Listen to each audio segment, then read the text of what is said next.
Hello and welcome to this week's very special bonus video lesson. Thanks for tuning in and being a part of the shred guitar community. Again, we have a lot to cover today, so let's see yesterday's practical example again, so we're on the same page for now.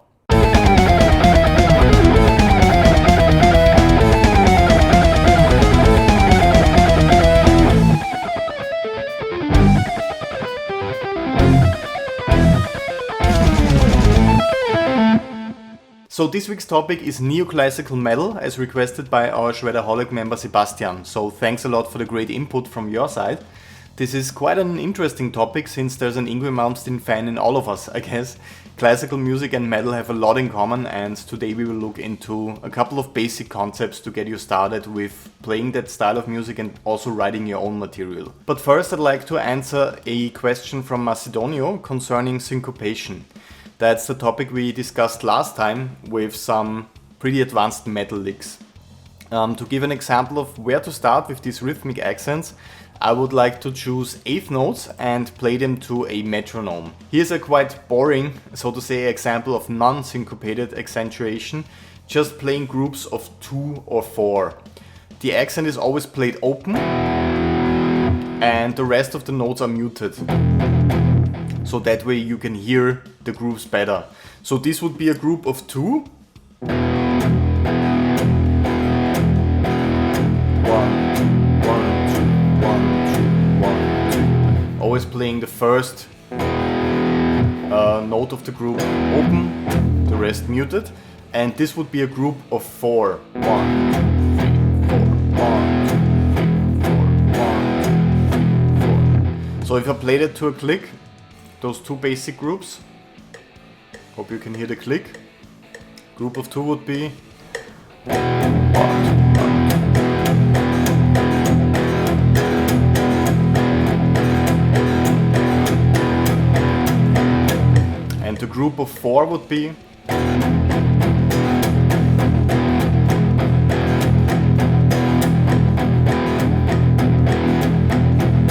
and so on.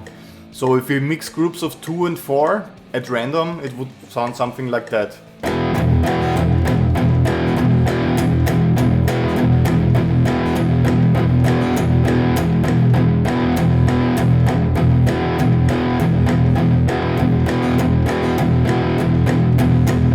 So that would be a basic example. As you can hear, that's not very interesting. Let me turn the metronome off real quick. That's not very interesting because all the open accents we are playing are landing straight on the beat of the metronome. So that's a thing we want to avoid when we write more interesting material. That's why we have to work with groups of 3 to get started with the concept of syncopation. So I divide the 8 eighth notes I have every measure into more interesting groups. An example would be 3, 3, 2. That also adds up to 8. It doesn't have to be 4, 4 or 2, 2, 2, 2. It can also be 3, 3, 2. And of course I can move this group of 2 around now. It can be 3, 2, 3 or 2, 3, 3. So those are the first 3 groups I want you to get started with. 3, 3, 2, 3, 2, 3 or 2, 3, 3. I will give you an example of each of these groups to a click now so you can hear it better. I'm playing to a click set to 100 beats per minute. You can also play it slower, faster, it doesn't really matter. You just have to play it right and in time. So the group 3, 3, 2 would be 1, 2, 3, 1, 2, 3, 1, 2, 1, 2, 3, 1, 2, 3, 1, 2, 1, 2, 3, 1, 2, 3, 1, 2, 1, 2, 3, 1, 2, 3, 1, 2. The group 3, 2, 3 would be 1, 2, 3, 1, 2, 1, 2, 3, 1, 2, 3, 1, 2, 1, 2, 3, 1, 2, 3, 1, 2, 1, 2, 3, 1, 2, 3, 1, 2, 1, 2, 3. And the group 2, 3, 3 would be 1, 2, 1, 2, 3, 1, 2, 3, 1, 2, 1, 2, 3, 1, 2, 3, 1, 2, 1, 2, 3, 1, 2, 3, 1, 2, 1, 2, 3, 1, 2, 3. So as you can hear, that immediately sounds more interesting than just 1, 2, 3, 4, 1, 2, 3, 4, 1, 2, 1, 2, 1, 2, 1, 2, 3, 4, 1, 2, 3, 4. Because you have these groups of 3 and suddenly the accents don't land on the click, they land in between. 1, 2, 1, 1, as you can hear. And I also work on this with my licks a lot. I'm thinking, for example, when I play to a click, 1, 2, 3, 1, 2, 3, 1, 2, 1, 2, 3, 1, 2, 3, 1, 2, 1, 2, 3, 1, 2, 3, 1, 2, 1, 2, 3, 1, 2, 3, 1, 2. Instead of playing 1, 2, 3, 4, 1, 2, 3, 4, 1, 2, 3, 4, 1, 2, 3, 4, or 1, 2, 1, 2, 2, 1, 2, and so on. So it's 3, 3, 2 would be 1, 2, 3, 1, 2, 3, 1, 2, 1, 2, 3, 1, 2, 3, 1, 2. 3, 2, 3 would be 1, 2, 3, 1, 2, 1, 2, 3, 1, 2, 3, 1, 2, 1, 2, 3, and 2, 3, 3 would be 1, 2, 1, 2, 3, 1, 2, 3, 1, 2, 3, 1, 2, 3, 1, 2, 3, 1, 2, 3, 1, 2, 3, and so on. So that's something you can apply to anything you're working on, chords, riffs, licks. So that's the basic concept of rhythmic syncopation. The accented notes land on more interesting positions within the measure now, when we introduce the groups of 3. As an exercise, please play the groupings 3, 3, 2, 3, 2, 3 and 2, 3, 3 to a metronome and get them really tight without thinking too much about it. The perfect exercise, the more advanced one, would be playing all of these groups, just playing one measure of all of these groups. So playing 1, 2, 3, 1, 2, 3, 1, 2, 1, 2, 3, 1, 2, 1, 2, 3, 1, 2, 1, 2, 3, 1, 2, 3. That would be all of those groups stacked together. That's a nice exercise also for your concentration and for your rhythm. I also still like to do it at the beginning of my warm-up routine. Now let's get started with the neoclassical material. I recently started a Paganini Caprice, Caprice number 24, and recorded it. That's where the part from the practical example comes from that I released in the short lick of the day video. Today I want to show you how to come up with your own licks in this music style and how to spice up your licks that you might already have so they sound more neoclassical. First of all, the chord, so to say, or the main theme of the Paganini Caprice is quite simple and immediately sounds like classical music. It's A minor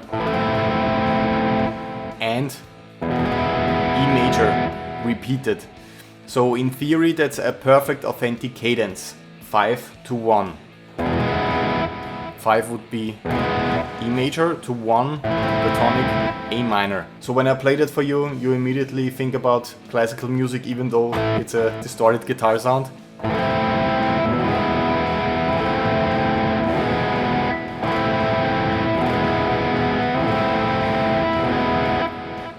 So that's the perfect cadence. We can talk a lot more about cadences and music theory in another lesson if you would like to look into it some more. So what happens here is that this cadence is interpreted in a lot of different ways. For example, one of the most popular ones I guess, with arpeggios. For this one, this is also part of the Caprice, we play an A minor arpeggio and an E major arpeggio just going back and forth. I'm connecting them with slides.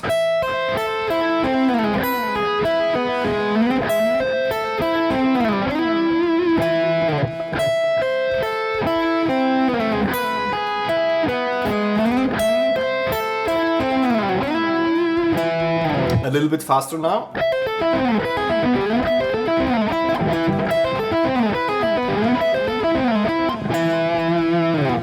So that immediately sounds like a neoclassical shred lick, and I'm just playing the notes of the chords. A minor, and then the notes of E major. So it's this cadence in the background, and I'm just playing the notes of the chords. So arpeggios are always a big part of the neoclassical sound, and if you apply them to a written 5-1, the authentic cadence, you will immediately get that classical sound out of it. So if you study just one minor and one major arpeggio, you can immediately get started with it and try it out. In this example I connected them with slides, as I said, to make it more organic. There are millions of different ways you can do it, and a lot more arpeggios of course. I wrote that part down as a tab if you want to learn it. Another way is working with the scale and adding chromatic notes. This is also part of the Caprice, and when we analyze it, it's quite simple. So we are just playing for this part the A minor scale, starting with the root note A, and go up to E. And then we go down to A again. So A is the root note of the first chord, and then as soon as the second chord is played, we are at the root note E of the second chord.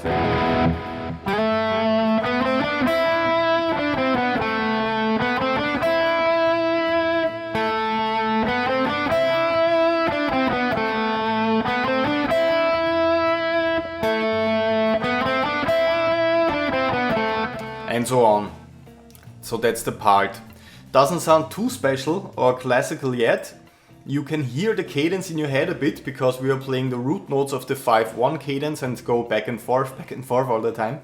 But it needs much more flavor to stand out and to be more interesting.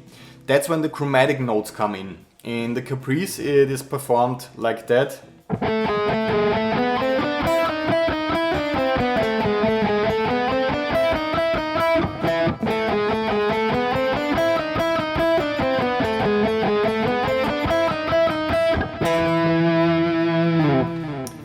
That immediately sounds more exciting and has that classical vibe to it, and it's something you can use for any lick of your own to give it this special kind of taste. Let's compare it again. Here it is, the basic concept.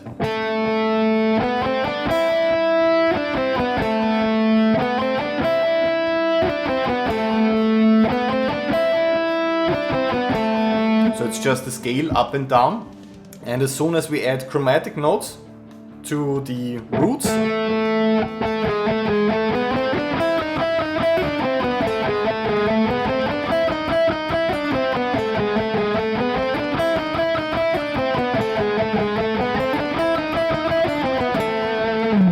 so we are just ornamenting those root notes with parts that are absolutely not part of the scale, completely wrong notes, so to say, but your ear forgive you for the implementation of those wrong notes because they stand in a direct context to the right notes. So here's an example how you can use that for your own music in the future.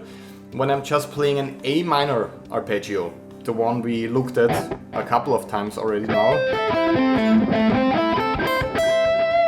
and I'm constantly adding completely wrong notes that have nothing to do with the scale or the mode I'm actually in, just a semitone away from the correct notes, it will still sound alright for your ears because you hear the harmonic center correctly. So, and I'm just playing.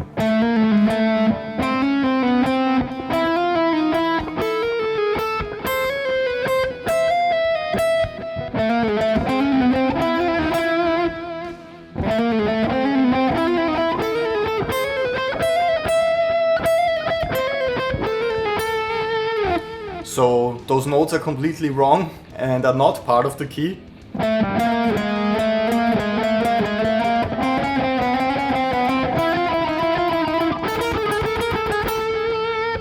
But they immediately give it a more interesting sound.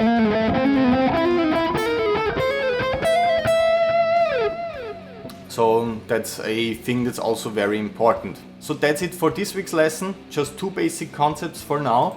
To sum it up, study one minor and one major arpeggio for this week. I wrote down the section I played as a tab. There you will learn, the A minor arpeggio and the E major arpeggio, and try to connect them to get that classical sound immediately. Also, you should learn about the 5-1 or perfect or authentic cadence and compose a short section like that. Just the 5 and the 1 chord in the key you are playing in, going back and forth. In our case, in the key of A minor, that was E major, the 5 chord, and A minor.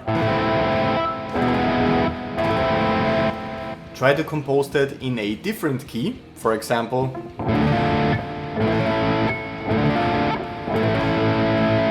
that would be an example in the key of D minor. And then, as soon as you have that, you can turn it into a riff, for example.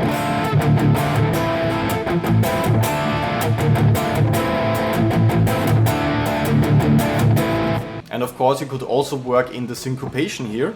1, 2, 3, 1, 2, 3, 1, 2, 1, 2, 3, 1, 2, 1, 2, 1, 2, 3, 1, 2, 3, 1, 2, And then to write a lead section, either use the arpeggios. In the key of D minor, for example, we up here for D minor and then A major. And then when you did that, work with chromatic notes, ornamenting important notes in your licks to get a more neoclassical sound.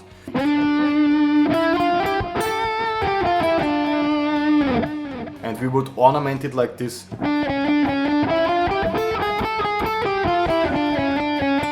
For example.